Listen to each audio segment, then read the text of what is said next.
how hard it is to find something that genuinely blows me away these days in the world of NAS. I've seen plenty of NAS over the years, and I've got to say, although this little box I'm holding right here isn't the most powerful network attached storage solution I've ever seen, the Beelink ME Mini really did knock me for six in a number of ways. So much so that you can probably tell by the sound of my voice that I'm a little under the weather. This got me out of bed. This got me out from under a duvet and a snotty funk because I want to talk about it. This is a new 6 bay, 10 centimetre square NAS solution running on an Intel Twin Lake, the N150, a quad-core 6-watt TDP processor, also arriving with 12 gig of DDR5 memory, also arriving with a couple of 2.5 GBE ports there on the rear, 6 M.2 NVMe slots inside. It even has a small eMMC storage area for operating system and Wi-Fi 6 included on a little tiny antenna-equipped M2 key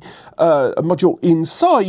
The TDLR aside there, this is something we need to talk about. But before we get our grubby mitts dirty, let's talk about the price point. Now, if you get this from Beelink's own website at the moment, it's cheaper than pretty much anywhere else. Rocking out about $209 with no additional storage there, but that goes up to $329 and $429 respectively for different storage profiles. And you can get it on AliExpress right now if you spend a little bit more, and that's around the 346 mark to about 388, and that includes 2 TB storage. Again, Beelink are quite keen to highlight this system arriving with pre-populated storage, but also the fact it arrived with a crucial P3, depending on which storage capacity you go for there, which is quite important when you buy kind of AliExpress mini PC faux NAS solutions, which generally arrive with unnamed or unbranded SSDs of questionable durability there. So they've gone for a solid brand of SSD that they've got in partnership with for launching this. And they have gone hard on the launch of this, by the way. Much more than most mini PC brands that I've seen go into the world of NAS. They have really gone in on this. We ought to talk about design, because I think most of us have seen mini NAS systems kind of appear on the radar the last 18 to 24 months, but there are still big questions about design philosophy, questions about power consumption, questions of temperature, and just general actual usability in the real world. This is not a prosumer device. This is not designed to replace that Synology or QNAP big boy model that you're sitting there with content creation or business file processing in mind. This is home multimedia. This is for low-level backups. And at that price point and this scale, it kind of fits into that mold. We'll talk about the storage capabilities inside in a moment. But in terms of design, I already mentioned it. It's 10 centimeters in each direction. It's actually 99 millimeters in each direction if you want to be that guy. Another thing I want to talk about, you know, the ports are all dotted around the side there. We've got our ventilation there at the top of and the bottom.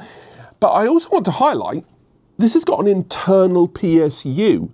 Think about that. Yes, it's running on quite a low power consuming CPU. It's not an ARM by any regard, but I will say, having an internal PSU sets this apart massively from most other mini PCs that are trying to turn themselves into NAS devices. Now, it only has one fan. The fan is located at the top, and once we open this up later on, you'll see exactly how they've integrated that in. It is a silent fan there, and we'll talk about noise later on as well, but I'll say right now, very, very low noise, even when I had this thing getting battered by access protocol at the time. Now, at the rear, we have got ourselves a USB 2 there. On the front, we've got a USB Type-C, USB 3 port there. We've got another USB as well to play with. On top of that, we've got our two 2.5 gigabit Ethernet ports there, and finally, we have got an HDMI output. Of course, you're going to be locked in behind your operating system of choice, how much you can actually do with that HDMI there.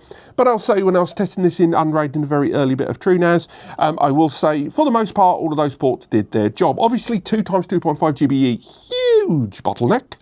Realistically, you are never going to see, you know, you might get lucky and get close to, you know, 580. You're not going to quite hit 600 megabytes per second, I should say.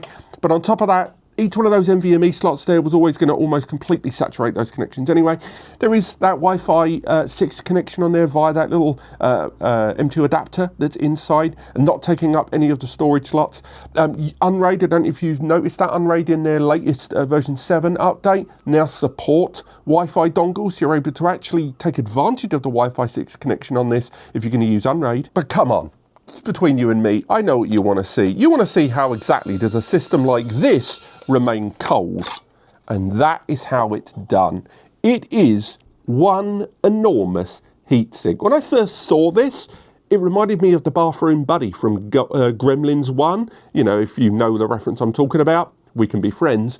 But this here is just beautifully designed. There is so much to unpack here. Notwithstanding that internal PSU that we've just talked about there, we have 3 M.2 NVMe slots on either side, 2280 length, all of them feeding straight into the individual interfaces there. Do you know one thing I noticed quite late on?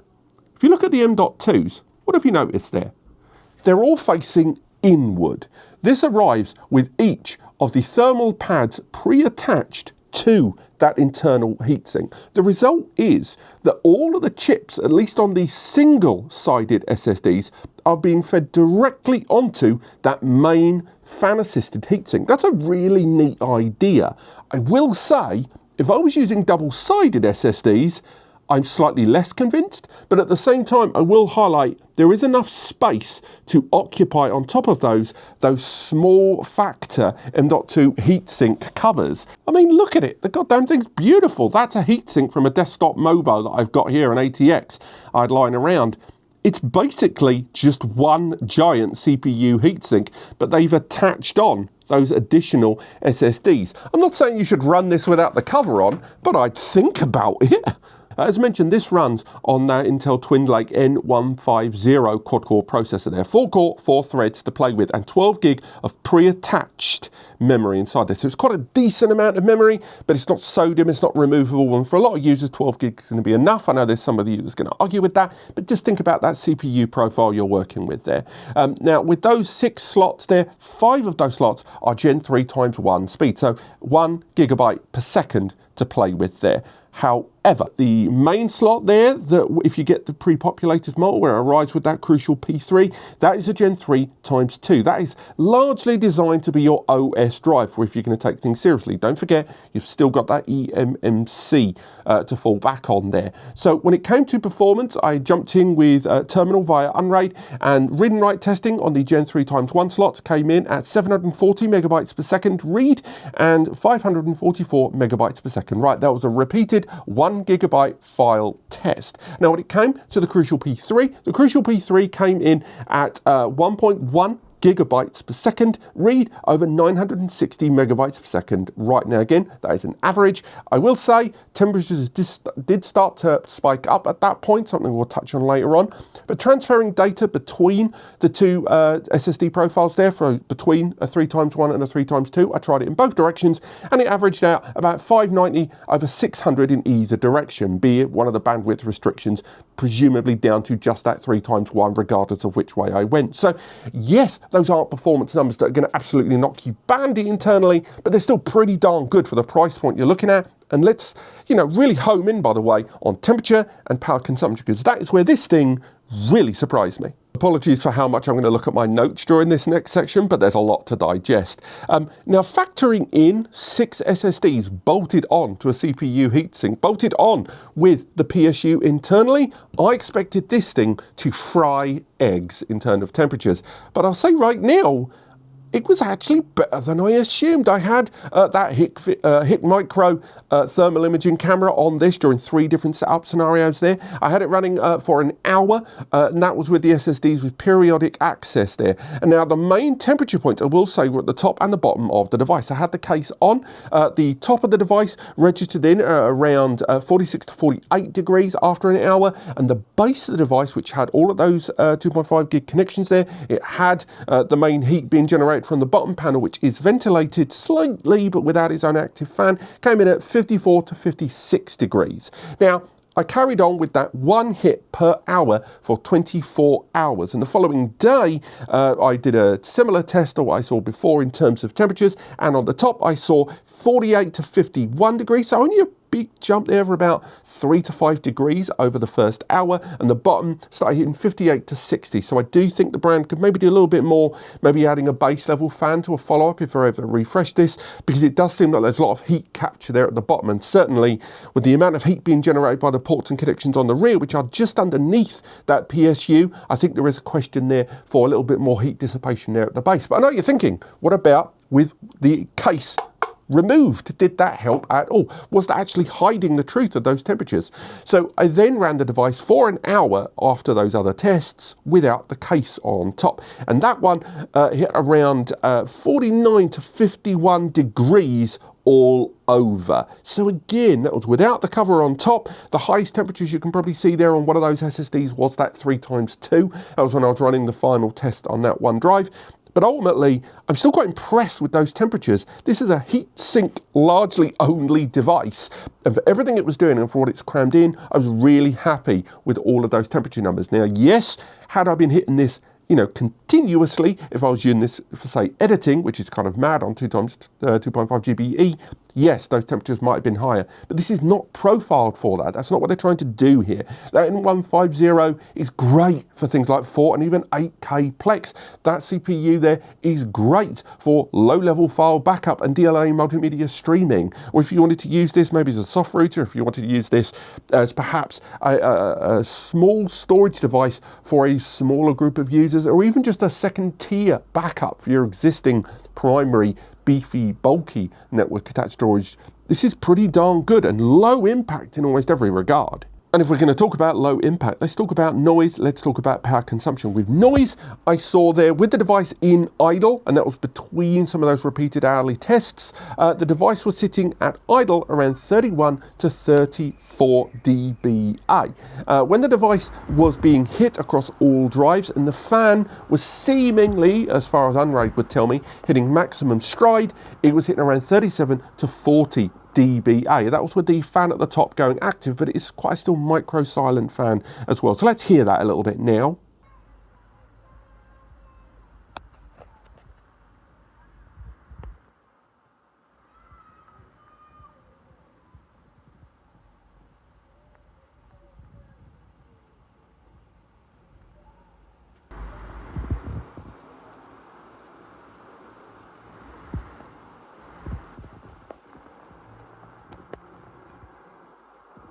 And finally, power consumption. I'll say right now, not that you're ever going to use it, but if you use the device with just the base SSD and no others, or with no SSDs at all, I got this thing as low as 6 to 6.9 watts. It was kind of bonkers how low it went, but that, of course that was just the SSD, and no one's ever going to get this device and never use it with full population, or at least mostly population. So when I had 6 SSDs inside and the system was in idle, it was in 16.9 watts. For a 6 M2 NVMe SSD system and a quad-core Intel x86, that's great. I know it's not perfect, but again, when I say idle, the system had only been waiting. It wasn't full hibernation, and I'm willing to bet full hibernation would have brought that lower than 10. Now, when I had all 6 drives being accessed and both 2.5 gig slots being accessed, not the Wi-Fi 6 card, I will say, and the CPU was sitting at around 60 to 75%, it peaked at 28 to 31 watts, which for me, on a thing of this profile, is great. I am not saying 30 watts is low, but no one is going to be accessing this device at that level of access all that time. I'm only giving it to you as an example of this device getting hit hard briefly, because this is not a prosumer device. Ultimately, I'm going to say it right now, this thing is Billy bonkers. I love it, I love it, I love it. I think they could probably even go a little further in terms of refining the cooling at the base of the system. I'm not in love with the fact that the memory is locked in. I'm really struggling to find things wrong with this, because what they're trying to achieve with it, they have. Again, this is not designed for prosumers, and I think prosumers will find plenty of fault with it. But if you're looking for a small impact, kind of almost unnoticeable network attached storage system in your network environment, and you want to use your custom DIY NAS operating system, man alive, you were going to find it hard pushed to beat this. And that price point, particularly if you buy from their own website, is borderline unbeatable. I don't know how long that price will last for, and more than likely the base level price we saw on AliExpress is where it's going to be everywhere. But nonetheless, gotta love it. Man alive, this has been the Beelink ME Mini. Not a perfect NAS, but as a low impact NAS, It's real hard to beat, and I can't wait to see just what else Beelink are going to do in the world of NAS if this is how they're going to start a series like this. I'm going to keep using this device for the next couple of months because I want to see if it can maintain the numbers I have seen. And if you don't see a follow-up video on this, that means it did its job. But if it doesn't, I'll let you know. But right now, I'm impressed with everything I've seen about it after a week of use. I look forward to hearing from you in the comments, and I'll try and get a written review for this device put together before the end of the week, and hopefully that'll be linked below. But thank you so much for watching. There are links in the description to get hold of this for yourself. So 1, if you're going to go to those shops anyway, and 2, you've actually found this video helpful, please use those links. It helps us out in NASCompares. We get a small commission from anything you buy via those links, and it really helps us keep doing what we do. But thank you so much for watching, and I'll see you next time.